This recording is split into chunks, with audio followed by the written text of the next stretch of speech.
Jornal da Alterosa. Oferecimento.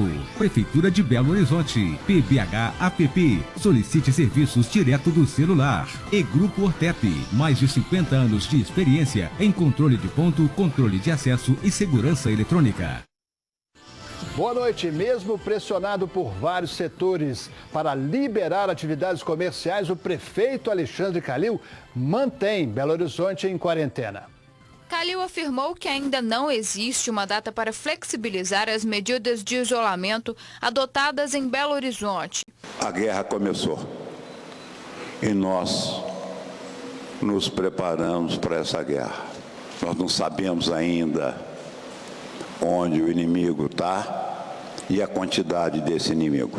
Em um outro momento da coletiva, uma suposta data para flexibilização do isolamento na capital, no dia 4 de maio, foi desmentida pelo prefeito. Então, a data é mentirosa, agora o respeito é bom. O debate na Câmara ele é legítimo, ele é democrático, mas quem vai definir data de reabertura da cidade de Belo Horizonte é um grupo de trabalho técnico e científico. Eu tenho certeza que nós vamos sair antes de todas as outras capitais. Melhor assim, porque na capital o número de casos subiu novamente. Agora são 460 confirmados de coronavírus. Com 8 mortes, Belo Horizonte tem esta progressão que você está vendo no gráfico. Esse é o crescimento da doença na capital desde a primeira confirmação no dia 16 de março. Chega a 188 no início de abril. Na sexta-feira passada eram 406. Hoje são 460 casos na capital. E Minas Gerais registra hoje 41 mortes por coronavírus. As mais recentes confirmações foram de um homem de 55 anos em Espinosa, no norte de Minas, e de uma mulher de 46 anos em Extrema, no sul do estado. A Secretaria Estadual de Saúde investiga, neste momento, 74 mortes. 9 foram descartadas desde o balanço anterior. Chama a atenção o número de casos na região sul, que na sexta eram 7. Agora são 11 mortos, igualando, você vê aí, a região central do estado de Minas Gerais. E o número de casos confirmados da Covid-19 em Minas subiu para 1.189. Casos suspeitos são hoje 75.441. São os casos suspeitos do coronavírus no estado. E com 5 casos confirmados de coronavírus, Santa Luzia, na região metropolitana de BH, lá é obrigatório o uso de máscaras em locais públicos. O decreto vale desde sexta-feira passada. E será que está sendo cumprido? E parece que a população por aqui aderiu ao uso de máscaras. Mas tem sempre aquele desavisado. Ou aquela pessoa que prefere proteger o pescoço. É porque eu tava tentando pegar informação, mas a moça tá deixando a gente no vácuo. E minha amiga tá até nervosa. Mas então é importante se proteger, aproveita aí. Lembrando, Gislene, que o correto é ajustar a máscara pelas cordas laterais, para evitar a contaminação. As pessoas que a gente tem visto aqui nas ruas estão utilizando as máscaras já, né? É correto. O pessoal aqui absorveu muito o decreto do prefeito municipal, está cooperando, junto com o decreto, a utilização do uso da máscara. Os agentes da Guarda Municipal, a todo momento, orientam as pessoas que não estão usando as máscaras. Os comércios, que podem receber pessoas dentro da loja, também são abordados pelos agentes. Tem demarcado aqui a loja, 1,5 metro. Vocês estão de parabéns, estão cumprindo o decreto à risca do prefeito. A gente está evitando aglomerações de pessoas e está entrando só com o uso de máscara, né? É importante, no caso, todo mundo está usando para ver se acaba com esse vírus logo, para a gente ficar tranquilo aí. Para nós é muito importante isso, para nós e para toda a população. A reutilização das máscaras caseiras deve seguir um procedimento básico de limpeza, com 500 ml de água, mais 5 ml de água sanitária, deixar por essa solução por 30 minutos, depois enxagar em água corrente com água e sabão e secar passando ferro também, que é importante. Pois bem, imagens de um telespectador vão mostrar agora a situação em alguns pontos de Santa Luzia. Agora há pouco, farmácias, agências bancárias, grande movimento. A maioria da população está usando máscara, está muito próximo um do outro. Algumas redes estão distribuindo máscaras, ainda bem. E empresários de Ribeirão das Neves fazem carreata para pedir a reabertura do comércio. Mais de 100 carros, segundo os organizadores, percorreram as principais ruas de Neves para protestar contra o fechamento do comércio. Nesta cidade de mais de 300 mil habitantes, a 32 quilômetros da capital, eles pedem um encontro, mas não conseguem ser recebidos pelo prefeito Juninho. Segundo os manifestantes, vários estabelecimentos estão abertos e não estão sendo fiscalizados. E mesmo sem uma abertura maior do comércio, a aglomeração tem sido um grande drama em Neves. Confere aqui comigo. Gente, olha o tamanho da fila da Caixa Econômica. O povo quer sacar os R$600. Esse vídeo gravado por uma moradora de Neves mostra a gigantesca fila da Caixa, né? Em Justinópolis. Pessoas estão muito próximas, você vê aí. Algumas usam máscaras, mas é grande a aglomeração, né? E fotos mostram também aglomeração em casas, na Caixa de Justinópolis e numa casa lotérica também. Pois bem, em Neves, o prefeito, a recomendação é de ficar em casa, né? Mas é grande o número de pessoas na Estação Vilarinho, em BH. Lauro Lopes vai mostrar que quem precisa trabalhar está na fila. Ele relata o número de passageiros aumentando a cada dia. Filas longas, mas sem grande tumulto. Pelo menos foi esse o cenário que a gente encontrou aqui na Estação Vilarinho desde o início da manhã. A maioria dos passageiros está usando máscaras, mas alguns ainda insistem em não seguir as recomendações dos órgãos de saúde. Lembrando que o uso da máscara vai se tornar obrigatório também em Belo Horizonte a partir desta quarta-feira. Quem não estava se prevenindo da maneira indicada, preferiu não gravar entrevista. Tinha até motorista trabalhando sem máscara. Mas o que está chamando a atenção mesmo, segundo os passageiros, é o crescimento gradativo do movimento nos últimos dias. Principalmente nas linhas que alimentam o sistema do MOVE. As alimentadoras estão sempre cheias, não tem fiscal, motorista sem máscara. Muita gente em pé? Muita gente em pé. Fiquei mais ou menos quase 1h10 esperando o ônibus e lotado. A gente está acompanhando agora o embarque da linha 6350 e é um número bem grande de pessoas. A gente vai analisar para saber se todo mundo vai sentado ou não, seguindo as recomendações da prefeitura, né? Tá aí quase todo mundo usando máscaras e está quase chegando a capacidade do ônibus, do MOVE. Pelo menos aqui, nesse ponto, não encontramos nenhum fiscal para mostrar, orientar as pessoas em relação à capacidade do veículo. Como a gente vê, ó, tem passageiro em pé que vai seguir a viagem desta forma, indo de encontro às recomendações da Prefeitura de Belo Horizonte. A cena se repetiu dentro de vários ônibus. Só depois de algum tempo, quando o movimento já estava menor, agentes da BH Trans apareceram para fiscalizar e orientar. E no caso de algumas pessoas, foi preciso buscar informação. Com a linha 68 suspensa temporariamente desde sábado, as linhas 63, 64 e 65 se tornaram opções até o bairro Lagoinha. Outra mudança por causa do novo coronavírus vai afetar passageiros de um grupo de risco. Para tentar diminuir ainda mais o número de pessoas dentro dos ônibus e as filas, passou a valer hoje outra medida da Prefeitura colocada em decreto. A gratuidade para idosos acima de 65 anos está suspensa em alguns horários, das 5 da manhã até as 8h59 e das 4 da tarde até as 7h59 da noite. A gente até não encontrou muitos idosos por aqui, ao contrário das reclamações que seguem na boca dos passageiros.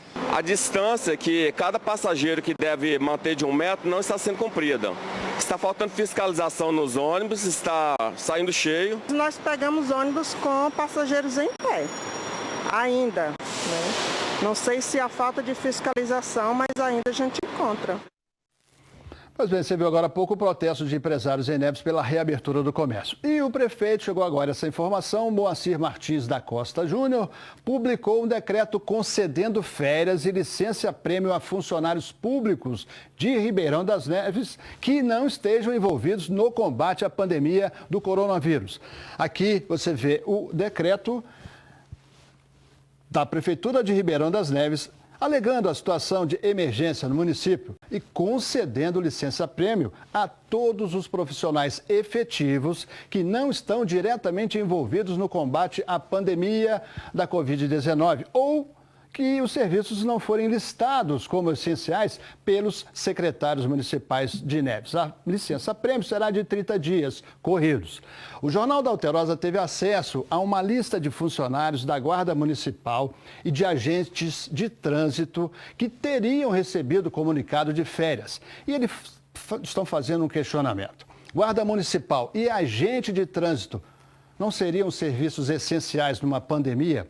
Entramos em contato com a Prefeitura de Neves e estamos ainda aguardando o pronunciamento do prefeito.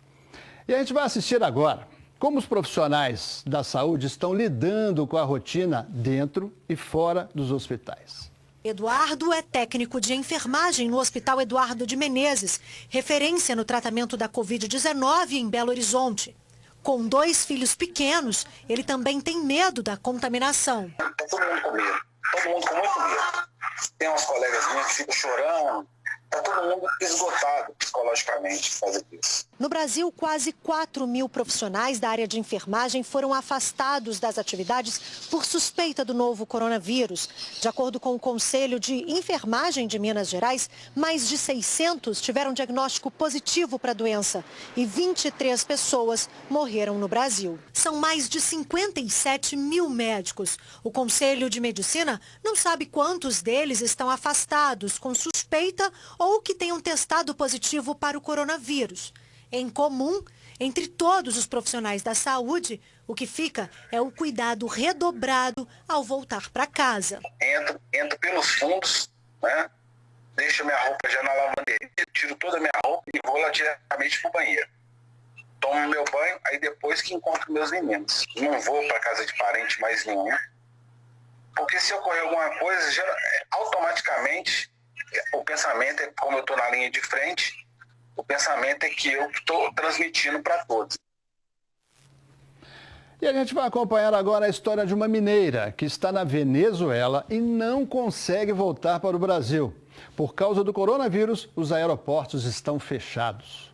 A viagem dos sonhos para o Caribe virou um pesadelo. A policial militar aposentada, que mora em Belo Horizonte, está desde o dia 18 de março em Caracas, na Venezuela, tentando voltar para o Brasil. Que meu dinheiro acabou. Não tenho mais para onde ir. Cláudia está hospedada em um hostel. Está desse jeito aqui, todo no chão. Né? Aqui tem uma sala, uma TV que é comum, tá? E temos um banheiro e um quarto.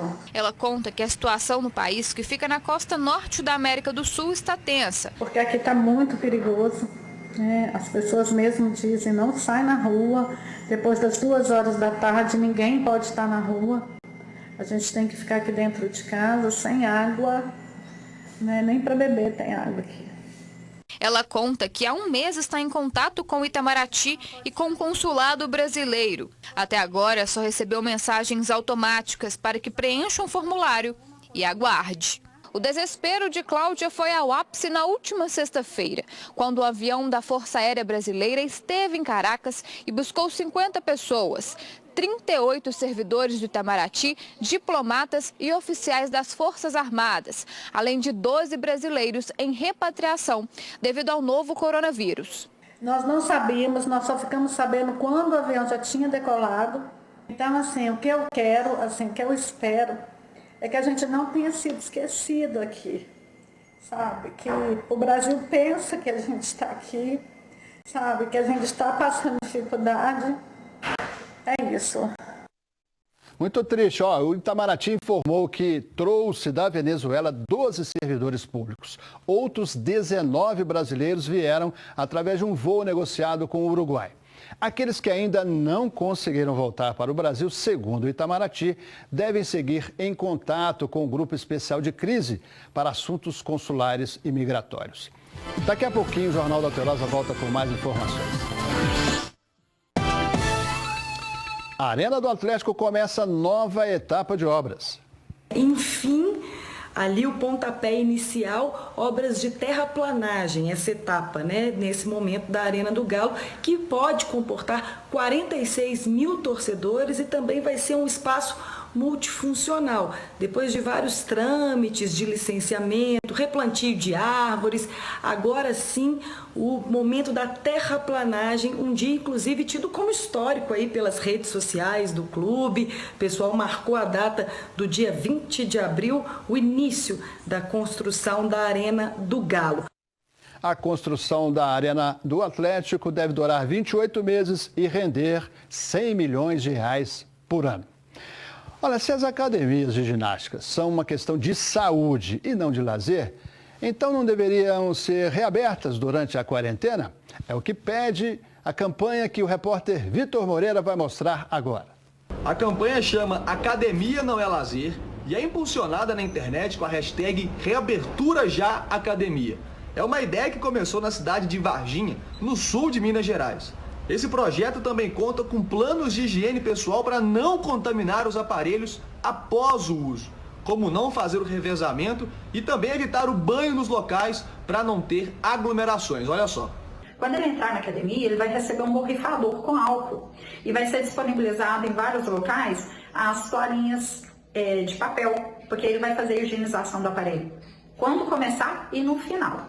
Nós vamos evitar também o revezamento de aparelhos, o trabalho em circuito. Nós vamos manter uma distância de pelo menos 1,5 metro entre um aparelho e outro. Nós vamos evitar que o aluno beba no bebedouro. De que forma? Cada um vai trazer um kit de casa, com uma garrafinha, uma toalha e também a máscara. Academias de Belo Horizonte também apoiam essa ideia. Eu conversei com o Fernando Soares, dono de uma rede de academias que tem 5 unidades na capital. Ele garante que os locais estão preparados para a reabertura.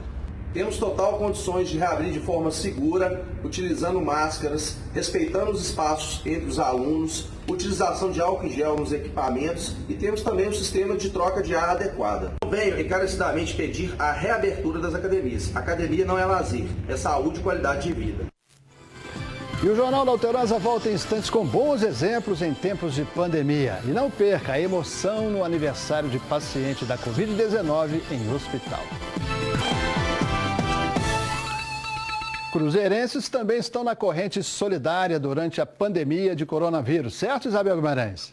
Neste final de semana, na Pedreira Prado Lopes, o Conselho Gestor do Cruzeiro, alguns integrantes, também jogadores como o Léo Zagueiro, por exemplo, ex-jogadores como o Nonato e parte das torcidas organizadas celestes, foram à Pedreira Prado Lopes e distribuíram cerca de 8 toneladas de alimento. Vocês estão vendo aí algumas imagens desta ação.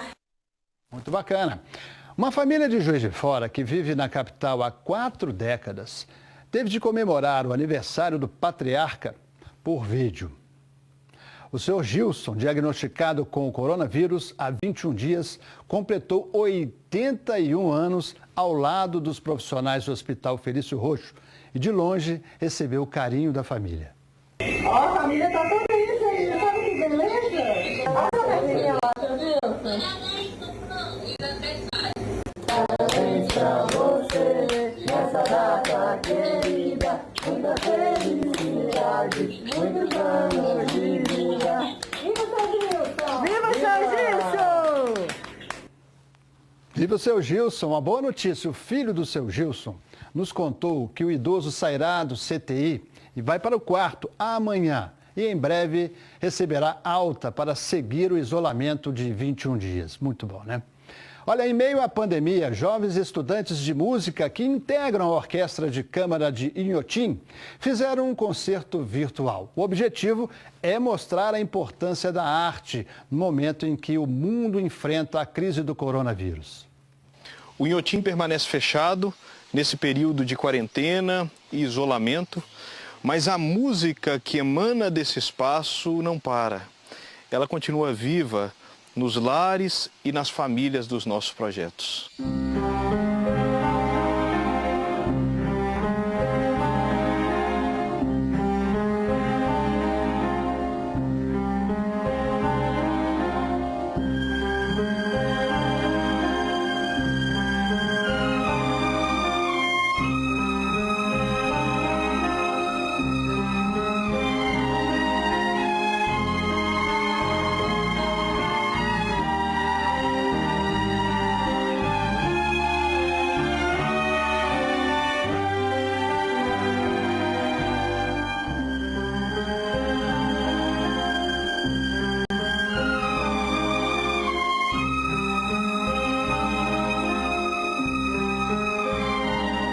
Boa noite, fique agora com o SBT Brasil.